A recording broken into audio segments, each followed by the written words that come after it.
Good morning, everybody, and welcome to a Sunday sermon. Today, we're blessed by the presence of St. Anne. She was the mother of Mary, or the grandmother of Jesus. So she's blessed us with her presence this morning. So I do not want to have to delay, so let's hear her message.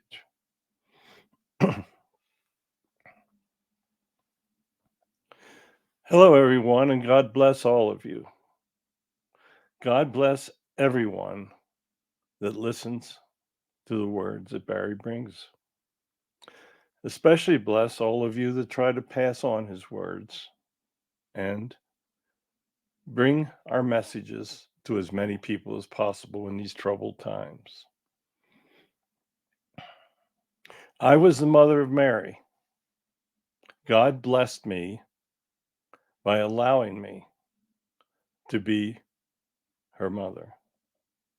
Mary was a wonderful child, and she was incredibly easy to raise. I was very blessed. I was blessed that I was given the opportunity to raise the person that would become the mother of Jesus. You see, that was a very incredibly important role. I didn't fully realize what was taking place, but I knew the angels were speaking to me as well. They were telling me that there is nothing more important than providing the best family possible for Mary. You see, that message holds through the ages. There is nothing more important than providing a good family for the young. You've heard many of us from this side speak about how important it is to educate the young, to give them honest information, to tell them about God. You see, I did not tell Mary about God because I did not fully understand. We were Jewish, so God was this concept. We were waiting for the Messiah. I didn't realize how close I would be to him. But the Jewish people never accepted my grandson as the Messiah. That was a terrible mistake. He truly, well, he was God incarnate. None of us ever knew that.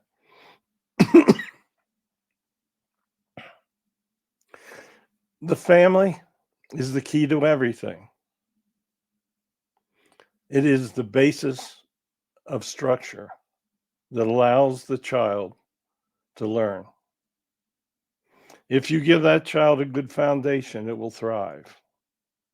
If you teach him about God, about my grandson, then all things are possible. Excuse me a minute here. COVID never gives up.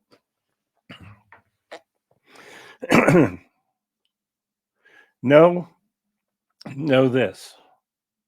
Know that there is no greater responsibility than caring for the young.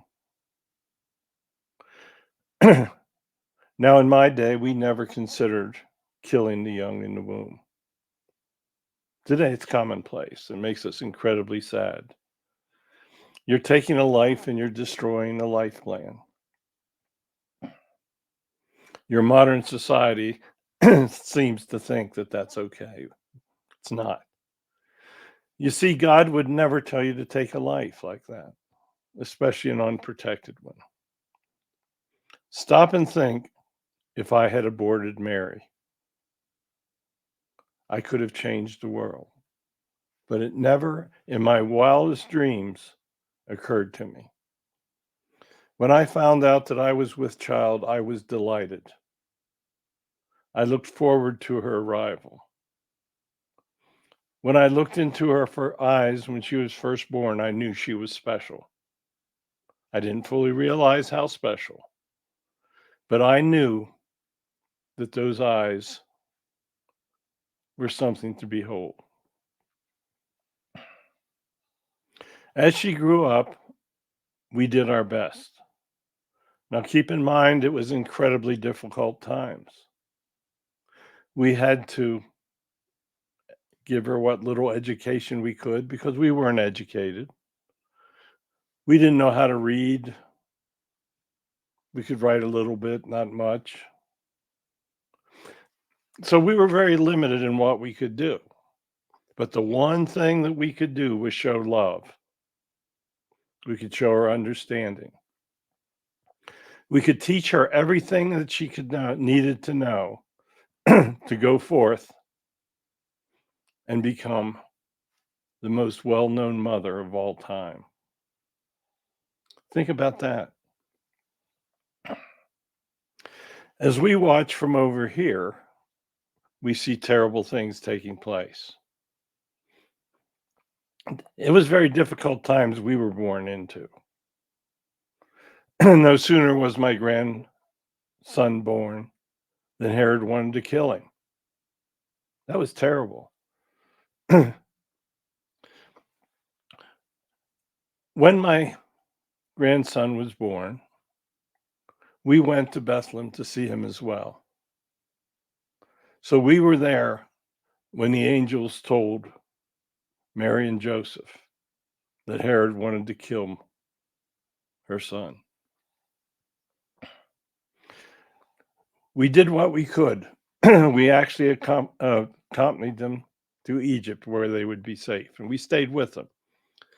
We did everything we could to protect them because we knew how important that child was. We didn't realize our child was going to change the world.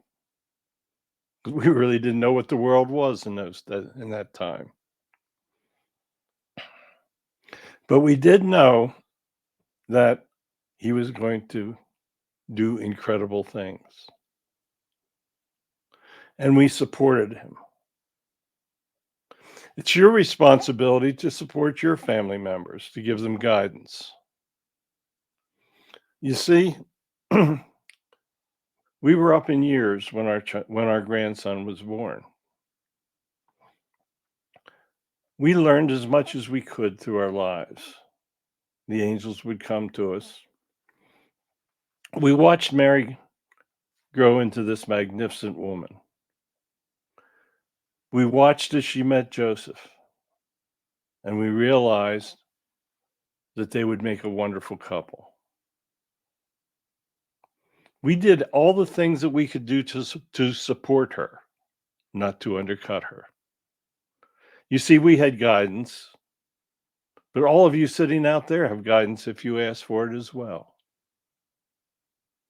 Now, admittedly, we had more guidance than most because it was so important that my grandson was able to fulfill his life. There were many that wanted to kill and hurt my son or my grandson. It was terrible.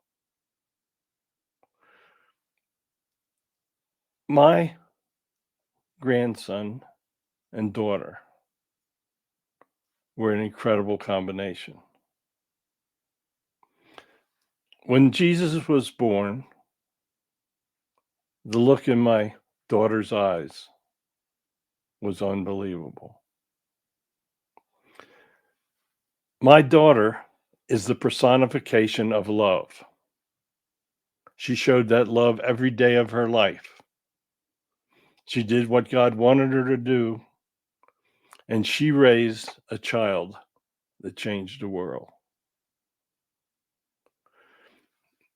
You are all capable of making decisions in your lives that will affect others. And perhaps there may be somebody out there that can change the world as well. Your modern world needs changing. We watch all the violence, the wars, all the hatred. We try our best to send people back to bring messages of love and faith. It seems as though many humans have no desire to live a good life. They would rather fall prey to evil. They would rather steal. They would rather hurt others. They would rather do many things to avoid following the words of God. It's very sad. It hasn't changed much through the thousands of years. Free will and evil are a very difficult combination. But if you provide a good family, if you teach, if you show love, that combination can work in the favor of God. Individuals need to understand that they must follow his commandments. I probably shouldn't have called them commandments. I should call them suggestions. Because free will gives you the choice to follow whichever direction you want to follow. But you need to know that when you arrive back in heaven, and you will, there's no way to avoid it. His suggestions are the pathway to happiness. Follow his simple words. That's all you have to do. We lived very simple lives, but we showed incredible love towards our family. We did all that we could do to assure that they grew up to live a good life and that they could fulfill the obligations that God gave them. Now, many of you out there are not sent back with these incredible obligations that my family had, but you're all sent back to follow his words. You're all sent back to do the best that you can do. It's very easy to help others. You can do it one person at a time. Nobody is asking you to change the world, but what we are asking you to do is to simply help others, show love, provide the best information possible to your family, provide the most love to your family as possible. Teach them to think for themselves. Teach them to make their own decisions. Teach them to always use the golden rule in their decision-making process. Do not do anything that you do not want done to you. If you follow that rule every day, you will lead a wonderful life. You will automatically help others. You will reduce the anger, the hatred. You will reach a point that you just simply truly do what God wishes. And when you reach that point, you're going to achieve an internal happiness that you never knew existed. You see, there is a spark of God in everyone. There is no doubt. As you live the life that he wants you to live, that spark will grow within you. You will understand things like you never understood them before. You will receive help like you never received it before. You will be guided. If you don't believe in God, then you will not. You will be making your own decisions.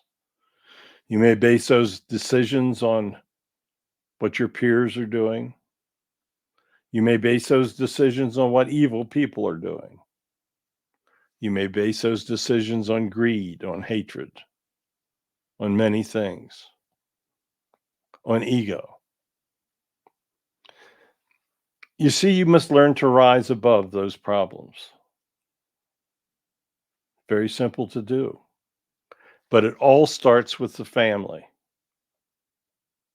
The role of the family is incredibly important. Today, you see many people that do not follow their obligations. Many men have children and then desert the woman.